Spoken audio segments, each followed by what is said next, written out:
Il est tôt. Un peu trop tôt. Et en plus que le réveil tôt, il pique bien comme il faut. Bien évidemment, il fallait que tout ça soit accompagné d'un froid glacial. Mais bon, c'est pas grave, on reste motivé parce qu'aujourd'hui, on continue l'AE30 et ça fait trop plaisir. Comme vous l'avez vu dans le titre, aujourd'hui, on va faire une face avant démontable. Ça, c'est une démodification que j'avais vraiment hâte de faire. Parce que personnellement, pour moi, c'est vraiment quelque chose que je trouve qui manque sur l'AE30 par rapport à l'AE36. Au début, quand j'avais pas encore l'AE36 et que je l'avais pas encore swappé, que j'avais fait que des swaps dans des E30 et dans ma E30, je trouvais que c'était chiant, mais ça allait, c'était pas non plus la mort, mais depuis que j'ai fait le swap dans la E36, je me suis rendu compte vraiment à quel point la face avant démontable, c'est incroyable. Surtout que sur E36, pour enlever tout ce qui est feu et toute la face complète, c'est vraiment fait en 5 minutes. Et sur E30, finalement, c'est pareil. La seule chose qui fait chier, c'est que toute cette partie-là, donc tout le bloc à l'avant, tu peux pas le sortir. Et nous, aujourd'hui, on va faire en sorte que maintenant, ça soit démontable. Par contre, ça sera pas sous forme de tuto, parce que sur Internet, vous avez déjà plein de tutos et il y en a des vraiment très bien. Et d'ailleurs, il y a les frérots du Sud Chicken Garage qui ont fait une vidéo là-dessus. Donc, je vous la mets dans la description si vous voulez aller voir ça. Eux, ils ont fait vraiment un tuto complet. Pour faire ça aujourd'hui, je vais être accompagné de Thomas. Vu qu'il a plus de connaissances en carrosserie que moi, je pense que ça peut être une très bonne aide. J'ai 2 tôles pour faire des renforts parce que vous verrez qu'on va devoir renforcer à 2-3 endroits. Ensuite, on a des rivets, la pince qui va avec, une perceuse, des forêts à dépointer, une disqueuse, des lunettes pour la sécurité. On reste pas bien les frérots, la sécurité c'est quand même super important. C'est bon, j'arrête les blagues nulles. Et normalement, on a tout. Le poste à souder aussi, ça va être très utile. De toute façon, s'il manque quelque chose, on le remarquera déjà au fur et à mesure de la journée. J'ai vraiment trop hâte de voir la face avant comme ça, qui sera démontable, qu'on pourra enlever comme on veut. Et surtout qu'en plus, la mienne, comme vous pouvez voir, elle est vraiment pas mal rouillée. On verra après avec Thomas si on va la changer ou non. D'ailleurs, j'en ai une deuxième en haut que j'avais récupérée sur une 30 avec Justin. Et je vais la descendre, comme ça au moins c'est fait.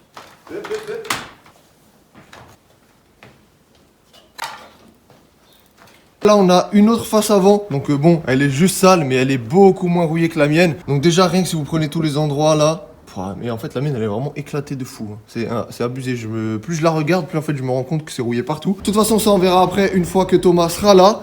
Donc, écoutez les frérots, c'est parti. Moi, je vais aller chercher Thomas. Dès qu'on revient, on attaque ça.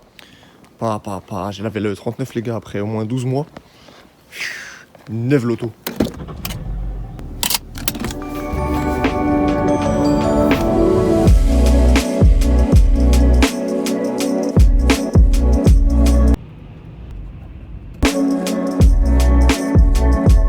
Je profite de ce trajet avec ce magnifique soleil dans mon dos pour rappeler que vous avez toujours mon code promo sur Car Vertical qui vous permet d'avoir 20% de réduction sur tous les rapports que vous voulez effectuer. Car Vertical travaille avec des compagnies d'assurance et des CT, donc les informations c'est du réel, c'est pas du pipeau. Et en plus de ça, leurs informations sont collectées pas que en France, c'est collecté en tout dans 31 pays. Si vous voulez éviter d'avoir des surprises comme sur cette M5, n'hésitez pas à faire votre petit rapport.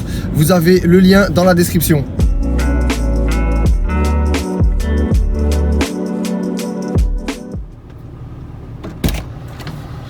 T'as acheté une autre 39 ou quoi? Elle est neuve, t'as vu ça?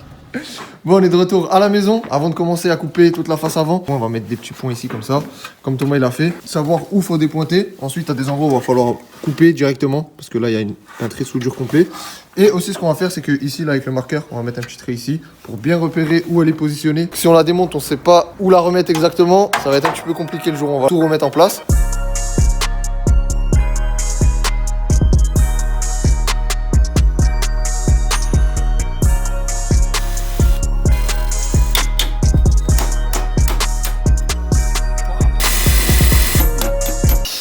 Attends Thomas, t'as oublié un truc. Tiens. C'est bon?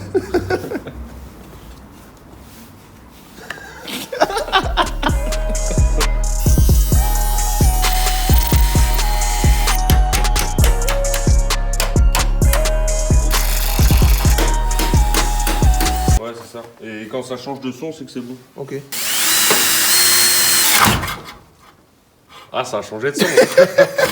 Bon les gars, on a fini de tout dépointer. Là, sale qualité le téléphone, hein. Normal, c'est pas le mien. J'ai filmé vite fait parce que mon téléphone avec le froid il fait que s'éteindre. Mais normalement là, elle va s'enlever. Tu vois, là elle bouge bien. On va mettre un petit kick de l'espace. Ça va être nickel.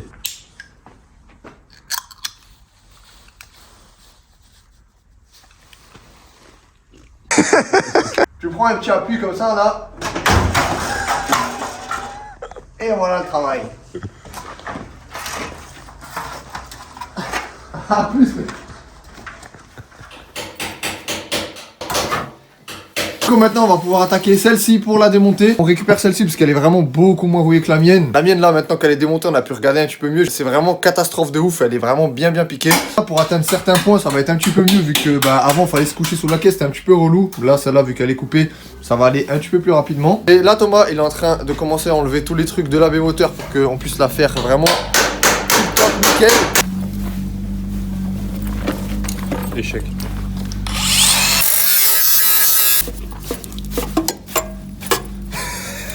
Dans la B-moteur là, ce qu'on veut faire en fait c'est enlever tous ces trucs là, tu vois, tous les trucs d'origine. Ça moi j'en ai plus besoin. Donc on va faire en sorte que ça soit vraiment tout propre, tout lisse. Le mec carrément. Avant pour le radiateur j'avais un montage avec le vase d'expansion ici. Bah là en fait je vais remettre directement incorporé dedans. Comme ça vraiment sur les deux côtés il n'y aura rien du tout. Comme ça on va essayer de faire vraiment ça au plus propre. Et en attendant que Thomas fasse ça, moi je vais commencer à attaquer cette face avant.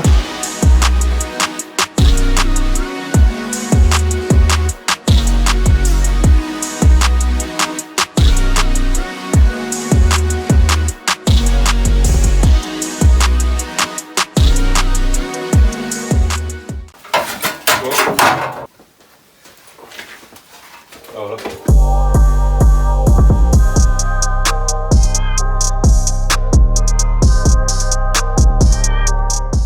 Ça y est, maintenant que la face avant est découpée, avec Thomas on est en train de regarder pour faire les fixations. Enfin surtout Thomas est en train de regarder, hein. Moi je fais plus figuration qu'autre chose. Ouais. Attends, si ça te dérange pas, je ferme la porte pour le bruit. Ah ouais, putain. Ah c'est bien, au moins il n'y a plus de courant d'air. Sur internet vous trouvez vraiment plusieurs façons de fixer la face avant. Et là Thomas franchement il a une idée grave stylée. En gros on va faire comme sur la E36. Donc là vous voyez que normalement ici il n'y a rien. Et la face avant, on a ici deux cages pour fixer l'aile. Thomas là ce qu'il a pensé à faire c'est rajouter une plaque. Donc en gros faire la continuité d'ici. Et en gros on va mettre deux inserts ici comme ça. Et nous on va pouvoir venir poser notre face avant dessus plus l'aile. Et avec deux vis on va fixer la face avant plus l'aile. Je sais pas si vous avez compris grand chose avec mes explications, mais une fois que tout sera en place vous allez comprendre.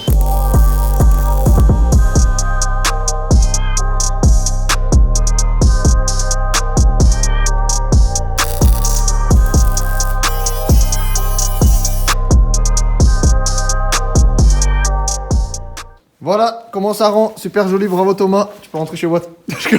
La pièce que je vous parlais juste avant là que Thomas a fabriqué, donc ça ressemble à ça. Quand tu regardes de là et que c'est coupé, ben, tu sauras même pas qu'il y a une pièce qui est rajoutée. Il a aussi recoupé direct la face à l'avant, donc il n'y a plus rien qui dépasse, alors que de l'autre côté vous pouvez voir que d'origine c'est comme ça, c'est pointé à cet endroit là.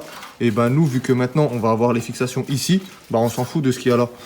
Donc du coup vous allez voir on va la mettre en place là et ça rend salement bien. Franchement ça fait grave propre de ouf et du coup c'est ça que je vous disais là où on va repercer. Maintenant vous arrivez beaucoup mieux à vous rendre compte comment ça va rendre. Ce qu'on va faire aussi, on va pas s'arrêter à là bien évidemment parce que sinon ça serait un petit peu light. On va refaire une petite équerre là comme ça ici. Et bah pareil on va faire la même chose que là-haut. On va percer deux ici. Deux inserts et ça tiendra encore avec deux de chaque côté. Normalement ça devrait le faire. Et de ce côté là sinon au pire on a pensé à encore rajouter une équerre si vraiment on se rend compte que ça tient pas, mais on testera déjà comme ça dans un premier temps. Ça sera tout pour aujourd'hui. On se retrouve dans quelques jours pour faire l'autre côté.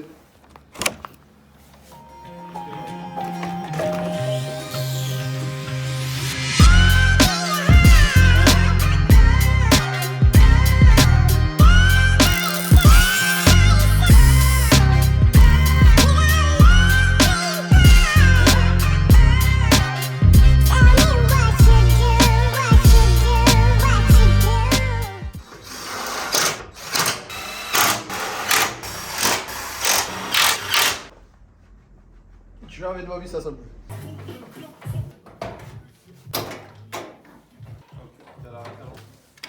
La bonne, mais je que ça là. Toi, tu t'en places,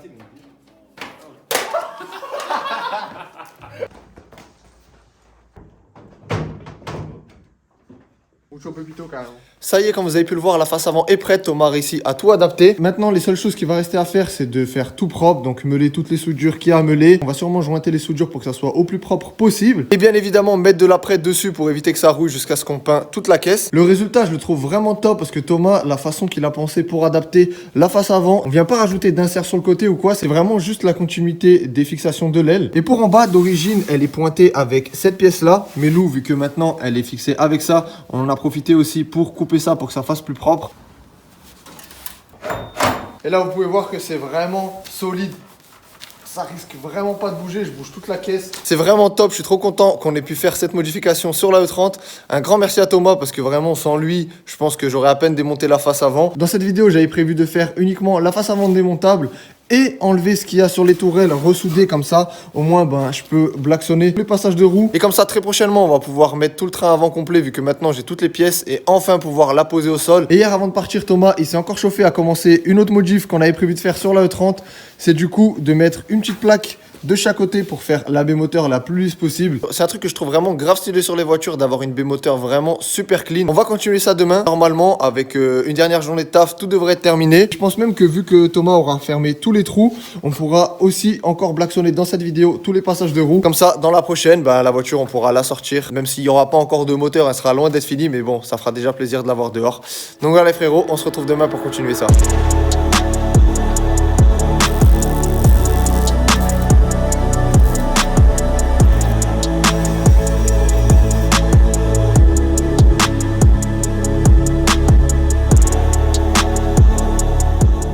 Et voilà, les deux côtés sont finis.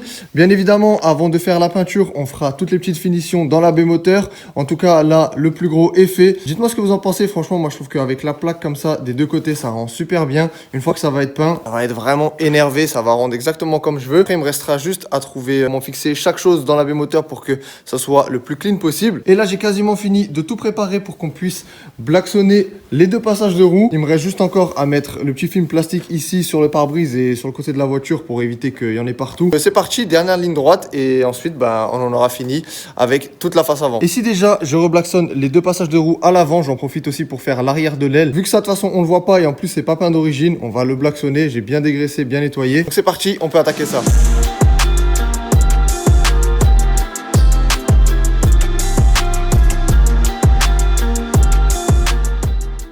Et voilà une bonne chose de faite des deux côtés. La première couche est appliquée et ça sera tout les frérots pour cet épisode sur la E30. Que ça sèche et dans les prochains jours, je vais passer l'anti-gravillon par-dessus. Vous verrez le résultat complet dans le début du prochain épisode sur la E30. En attendant, prenez soin de vous et je vous dis à la semaine prochaine pour une nouvelle vidéo.